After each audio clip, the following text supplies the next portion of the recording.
Hello प्यारे बच्चों, आप सभी का स्वागत है आपके अपने primary education point YouTube channel में। आप सभी को पता है कि प्रतिदिन की तरह मैं आपके लिए छोटी छोटी वीडियो लेकर आज फिर हाजिर हूँ, जो कि आपका पार्ट नंबर 3 है। हार की जीत कहानी चल रही थी। हार की जीत मैंने तुम्हें बताया था, जिसमें बाबा भारती और डाकू खड़क सिंह के बारे में बताया गया है। और हम हार की जीत से अब तक हम पाठ पढ़ चुके हैं और उसका अभ्यास कर चुके हैं।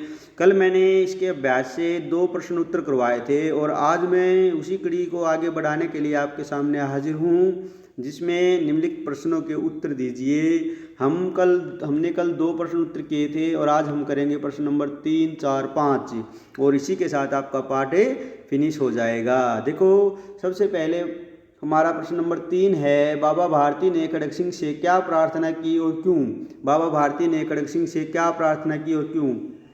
आप सभी को पता है कि जब डाकू खड़क सिंह बाबा भारती से घोड़ा छीनकर भागे थे, तो तब बाबा भारती ने उसे रुकने के लिए कहा था और उससे एक प्रार्थना की थी। और क्या प्रार्थना की थी, चलिए हम उसको अब लिखते हैं। देखो, बाबा भारती ने खड़क सिंह से प्रार्थना की, यानी बाबा भारती ने खड़क सिंह से प्रार्थना की, अपाहिज बनकर घोड़ा छीनने वाली बातें, अपाहिज बनकर घोड़ा छीनने वाली बातें किसी को मत बताना, क्योंकि लोगों को इस बात का पता चल गया तो वे किसी दिन दुखी पर विश्वास नहीं करेंगे। तो बाबा भारती ने खड़क सिंह से क्या प्रार्थना की थी कि घोड़ा छीनने वाली बात किसी को मत बताना। यानी उसने घोड़ा कैसे छीना? अपाहिज बनकर अपनी सहायता मांगी कि मुझे वहाँ तक पहुँचा दो। तो बाबा भारती ने उसकी सहायता करने की सोची थी, यानी उसकी सहायता की थी, लेकिन क्या किया? जो अपाहिज था, कौन था? डाकू खड़क सिंह था। उसने बाबा भारती के साथ धोखा किया और उसके घोड़े को छीन लिया। चलिए आगे बढ़ते हैं। आगे हमारा प्रश्न नंबर 4, खड़क सिंह घोड़े को अस्तबल में क्यों बांध गया? खड़क सिंह घोड़े को अस्तबल में क्यों बांध गया? देखो, खड़क सिंह बाबा भारती के श्रेष्ठ विचारों से प्रभावित होकर घोड़े को अस्तबल में बांध गया। खड़क सिंह बाबा भारती के विचारों से प्रभावित होकर घोड़े को अस्तबल में बांध गया। ठीक है, देखो, आप सभी को पता है कि अंत में क्या किया था? डाकू खड़क सिंह ने बाबा भारती के घोड़े को लौटा दिया था और वापस उसको अस्तबल में बांध गया था। तो बाबा भारती ने उसको समझाया था कि ठीक है घोड़ा, मैं अब तुमसे नहीं मांगूंगा, लेकिन ये बात किसी को मत बताना। लेकिन डाकू खड़क सिंह को उसकी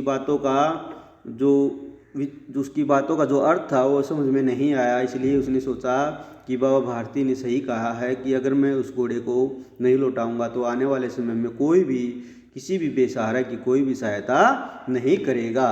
उसके बाद हमारा प्रश्न नंबर 5 है, अब दिन दुखियों की सहायता से मुंह मोड़ेगा। अब कोई दिन दुखियों की सहायता से मुंह नहीं मोड़ेगा। बाबा भारती ने ऐसा क्यों कहा? अब कोई दिन दुखियों की सहायता से मुंह नहीं मोड़ेगा। बाबा भारती ने ऐसा क्यों कहा? डाकू खड़क सिंह ने बाबा भारती के विचारों से प्रभावित होकर, देखो, डाकू जब पाठ खत्म हुआ तब लास्ट में लाइन आई थी कि जब बाबा भारती अपने घोड़े से मिले और उसको ऐसा आनंद महसूस हुआ कि कोई पिता अपने बिछड़े हुए पुत्र से मिल रहा है। ठीक है, तो उसने कहा था कि अब कोई भी दिन दुखी से मुंह नहीं मोड़ेगा। तो ऐसा क्यों कहा था बाबा भारती ने? ऐसा इसलिए कहा था, डाकू खड़क सिंह ने बाबा भारती के विचारों से प्रभावित होकर उसका घोड़ा वापस लौटा दिया था। इसलिए बाबा भारती ने कहा कि अब कोई दिन दुखियों की सहायता से मुंह नहीं मोड़ेगा। ठीक है, तो बाबा भारती ने ऐसा इसलिए कहा था क्योंकि उसका जो घोड़ा था, डाकू खड़क सिंह ने बाबा भारती के विचारों से प्रभावित होकर उस घोड़े को वापस लौटा दिया था और उसने कहा था कि अब कोई भी आने वाले समय में बेसहारा दिन दुखियों की सहायता से मुंह नहीं मोड़ेगा। तो प्यारे बच्चों, देखो, अब मैंने आपके 12 पाठ यूट्यूब पर करवा दिए हैं और 12 के 12 पाठ आपको प्लेलिस्ट में मिल जाएंगे। जब चाहो जब देखो उनको। अगर कुछ समझ में नहीं आ रहा है तो बार बार वीडियो को देखो। यदि आपने चैनल को सब्सक्राइब नहीं किया तो चैनल को सब्सक्राइब कर लो। अगर आप चैनल को सब्सक्राइब कर लोगे तो बार बार आपके सामने मेरी वीडियो आती रहेंगी। ठीक है, और अब आप कुछ ही दिनों के बाद आपके एग्ज़ाम भी शुरू होने वाले हैं, आप उनकी भी अच्छी तरह से तैयारी कर लीजिएगा। तो प्यारे बच्चों, वीडियो को देखने के लिए आप सभी का बहुत बहुत धन्यवाद।